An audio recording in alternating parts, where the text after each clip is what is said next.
Hey friends, if you have a 2022 or newer Toyota Tundra or Sequoia, and your stereo looks like this, you know the OEM radio knob just isn't up to the job.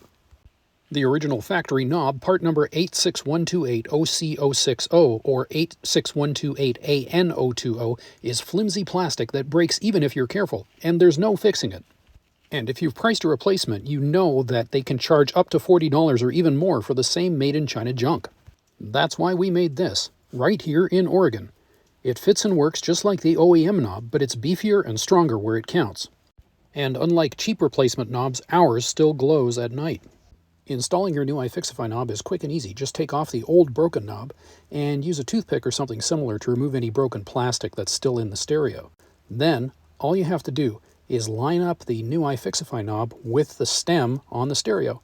Your iFiXiFi knob works perfectly, it's built stronger, it's priced right, and it's made right here in Oregon by a small American family business. And our no BS warranty, if it ever fails, we'll replace it. Fix it once with iFiXiFi.